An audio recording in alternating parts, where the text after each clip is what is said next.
ایک سوال جو ہمارے ہی ایک پرانے بیان کے متعلق ایک صاحب نے پاکستان سے باہر ہیں، انہوں نے بھیجا ہے۔ ہم نے شدت سے اس بات کی تردید کی تھی کہ حضور اقدس صلی اللہ علیہ وسلم نے بالکل یہ بات نہیں کہی کہ قرب قیامت میں شوہر اپنی بیوی سے بدکاری کرے۔ ہم نے اس بات کو مکمل طور پہ رد کیا اور ہم نے یہ کہا کہ تمہارے جاہل پیر اور مولوی تمہیں اسی طرح سکھاتے ہیں اور جھوٹی روایات بیان کرتے ہیں۔ اب یہ روایات جب ملحدین سنتے ہیں، کوئی اور سنتا ہے تو وہ کہتا ہے تمہارے نبی صلی اللہ علیہ وسلم نے یہ کہا ہے۔ اب ہمیں مصیبت پڑ جاتی ہے، ہم کہتے ہیں یار یہ تمہیں کیسے سمجھائیں کہ انہوں نے نہیں فرمایا۔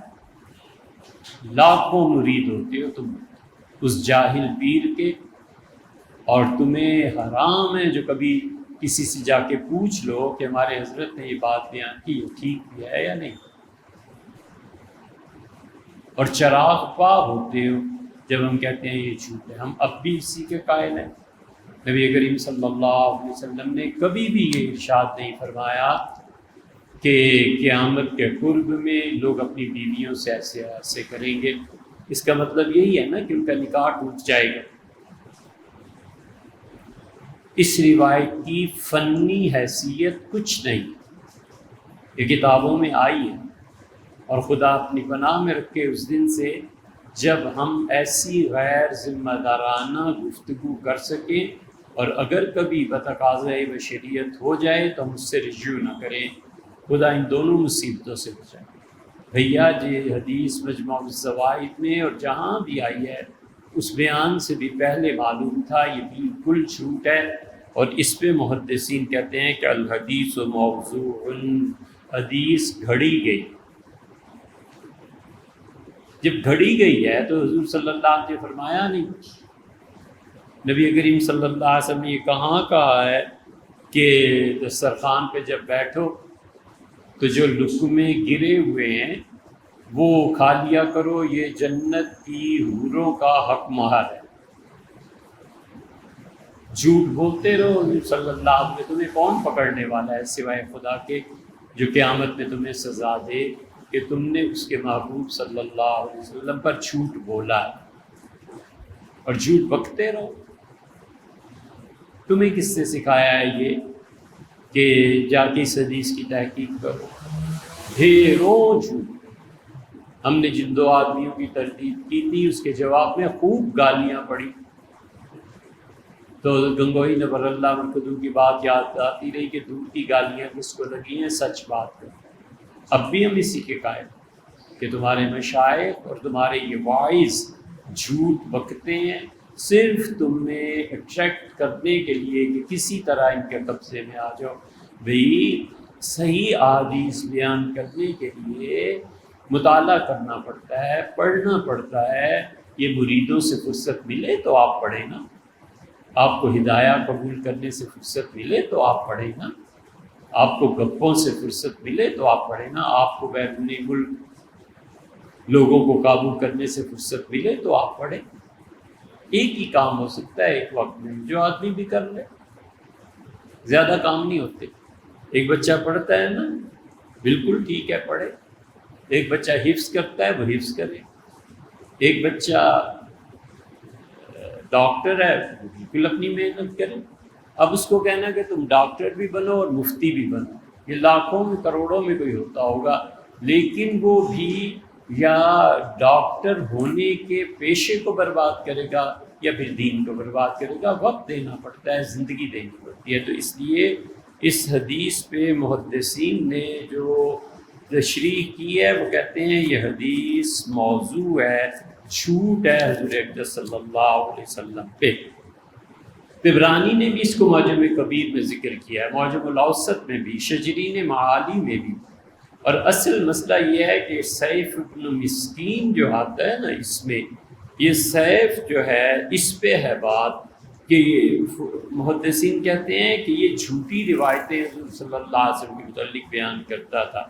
چنانچہ ابن حبان نے ایک کتاب لکھی ہے المجروحین، وہ لوگ جو حضور صلی اللہ علیہ وسلم پہ جھوٹ بولتے تھے ان پر تنقید، اور اس کے بعد وہ کہتے ہیں کہ لا یحل الاحتجاج بہ، اس آدمی کی روایت بیان کرنا جائز نہیں ہے، لمخالفتہ الاسبات فی الروایات علی قلتھا، کہ حضور اقدس صلی اللہ علیہ وسلم پہ بہت سی روایات جو ہیں یہ سیف ابن مسکین اپنی طرف سے بناتا رہتا تھا۔ وہ پرانا سیف ابن مسکین تھا، اب اور 2-3 سیف ابن مسکین بنے ہوئے، وہ بھی جھوٹ بکتا تھا، یہ بھی بکتے۔ والحدیث ضعفہ البیہقی کما فی البدایہ والنہایہ، ابن کثیر رحمۃ اللہ علیہ کہتے ہیں کہ حدیث اس کو ضعیف قرار دیا ہے امام بیہقی رحمۃ اللہ علیہ نے، اور البدایہ والنہایہ میں ابن کثیر لکھا ہے۔ والعراقی، اور عراقی رحمۃ اللہ علیہ جو حدیث کے امام گنے جاتے ہیں، انہوں نے مغنی میں لکھا کہ دیکھو یہ جو چیز ہے نا فی الاحیاء من الاخبار، امام غزالی کی کتاب ہے احیاء علوم الدین، اس میں بھی یہ ہے۔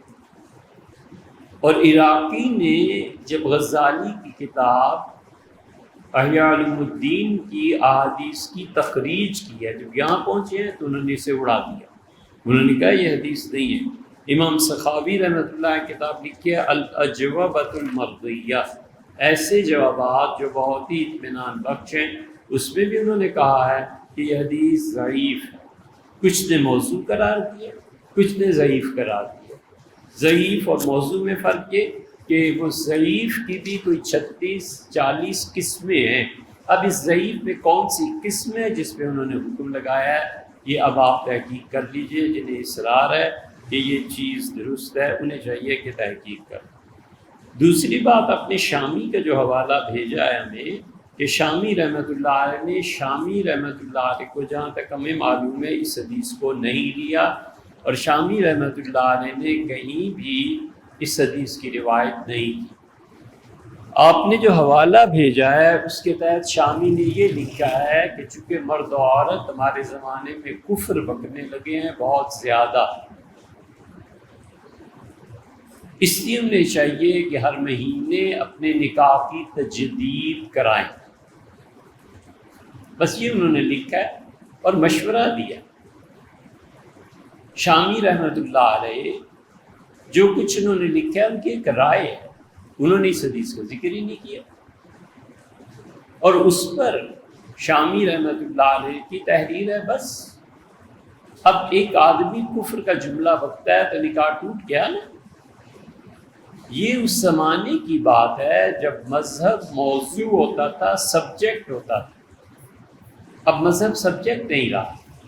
سارا دن میں وہ مشکل سے کوئی ایک آیت پڑھتا ہوگا، یعنی ڈسکشن، ممکن ہے ہفتہ بھر وہ کسی کو کوئی حدیث سناتا ہی تھا۔ اب مذہب موضوع نہیں رہا اس زمانے کا، اب موضوع معاشیات، اب موضوع فیوچر ہے، اب موضوع اس سے بھی کم تر آ جاؤ تو سیاست ہے، جو مرضی اس میں بولے۔ اب موضوع اگر سیاست بھی نہیں ہے اور معاش بھی نہیں ہے اور کیریئر بھی نہیں ہے، تو اب موضوع لوگوں کا ایک دوسرے کو دوائیاں بتانا ہے۔ ڈاکٹر کا منصب سنبھالنا ہے، مفتی کا منصب سنبھالنا ہے، اور ڈاکٹر کہتا ہے مر جاؤ گے اس سے، یہ کیا دوائی تمہیں کس نے، او جی فلانے نے بتا دی۔ تو اس لیے جو مرضی سیاست میں کرو کوئی پوچھنے والا نہیں، جو مرضی بیان دو۔ طب، وہ ڈاکٹر جس سے زندگی کھپا دی ہے اس میدان میں، اس کی کوئی ویلیو نہیں ہے۔ آپ نے کہا مجھے سر درد ہو رہا ہے، میں نے کہا فلاں دوائی کھا لیتے۔ میں نے کہا کہ یار آج کمر میں بہت تکلیف ہو رہی ہے، اچھا تو پھر فلاں تیل کی مالش کرا دو۔ سر میں لگتا ہے جیسے خارش ہو گئی ہے، نہیں، اچھا فلاں کریم استعمال کر دو۔ اور مذہب بھی ایسے ہی ہو گیا۔ تو اس لیے سیاست، مذہب اور طب، یہ تینوں چیزیں آ گئی ہیں۔ دین کا کیا ہے؟ دین موضوع نہیں رہا، مذہب موضوع نہیں رہا، اسلام، یہودیت، عیسائیت یہ موضوع نہیں رہا۔ اگر 24 کروڑ میں سے 24 لاکھ آدمی بھی کریں تو بھی یہ مذہب نہیں ہے، اس لیے کہ 1% ہو گیا نا۔ تو اس لیے بھیا شامی رحمۃ اللہ نے جو فرمایا تھا وہ اپنے زمانے میں آج سے 200 سال پہلے کہ لوگ کفر کے جملے کہہ دیتے ہیں، نکاح ٹوٹ جاتا ہے۔ اب فرض کر لو ایک لمحے کے لیے، جس آدمی نے کفر کا جملہ کہا مثلاً 1 ستمبر کو،